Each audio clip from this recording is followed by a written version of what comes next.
What began as a local initiative in Pakistan has now exploded into a global movement. We have attracted amazing individuals from Pakistan, from Sri Lanka, from Dubai, from Portugal, India, and Bangladesh. As we look back on this experience, it is clear that this program has been a testament to our shared commitment, uniting brilliant minds from different countries, like from India, from Sri Lanka, from Pakistan, with the diverse backgrounds. That was the best thing about it, but with a common passion for making a difference. So your insights and enthusiasm have inspired us all, reinforcing the incredible potential of collective action. This is just the beginning. So let your voices be heard, let your ideas soar, and let your actions create the ripple of the changes. The world needs you. The journey for climate action, how I see it, and I wanted to share that perspective with everybody, was that there is a red zone, which is the no, nothing can take place. There's no action that I can do as a single person all alone to figure out how we can create an impact and create the world a better place to live. And the other one is that we need to know.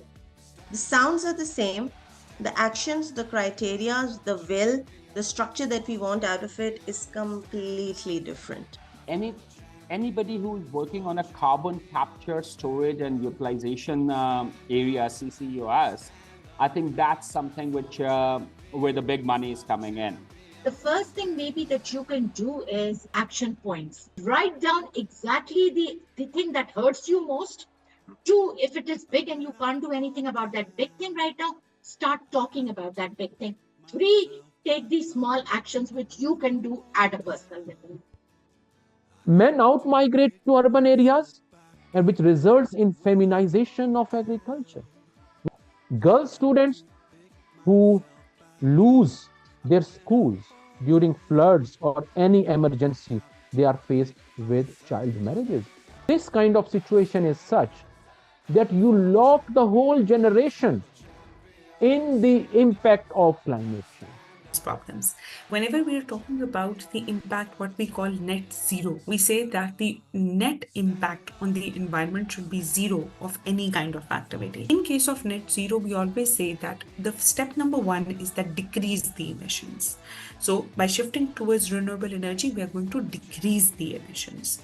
But the emissions that are still going to be there are the ones that have already been done in the past.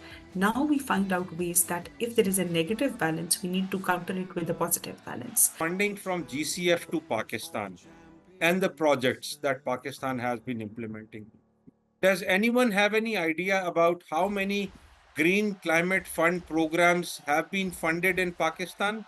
We don't know the volume of funds that have been injected into Pakistan in order to support the mitigation of climate impact. That's a Green Climate Fund, which has a mandate of funding countries which are most impacted by the climate change.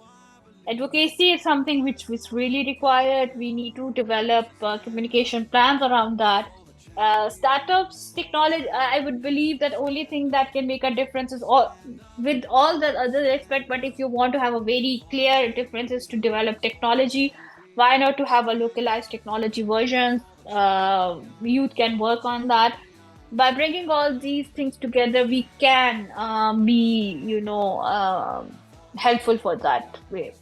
Customer and consumer are who is paying from their pocket is more sensitive towards the value they are getting from your product rather than the social costs you are generating.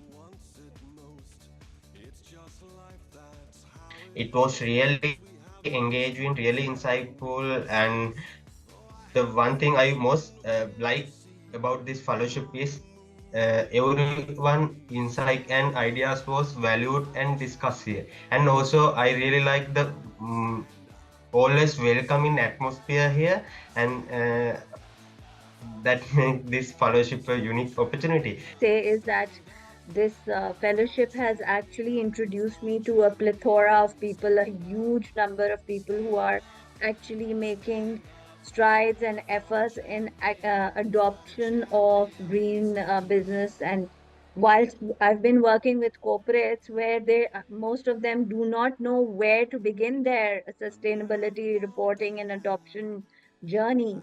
So I think I can be a very good bridge and a connector when I'm talking to these corporates and helping them understand the importance whilst I work with the United Nations and all for creating training and workshops on how to report, but at least I can now tell them of the various opportunities they are out there and who to connect with to actually begin their conversion journey. So I think it is a great platform. Everyone has concluded the sessions, and I want to say that it was very informative. We made a lot of connections, connected to all of you, to all the senior people in business, green initiatives, and I want to add in this that don't give up. You will face a lot of difficulties in environmental solutions, such as I have an NGO, and I face the problem that there are so many laws, difficult laws to register, but and there are so a huge amount to get registered. But I don't give up, and I find alternative solutions that without registration, how you can do for something for climate. I have waited patiently. I have vision, oh I believe. I know I can count on me. So stand up for the champion.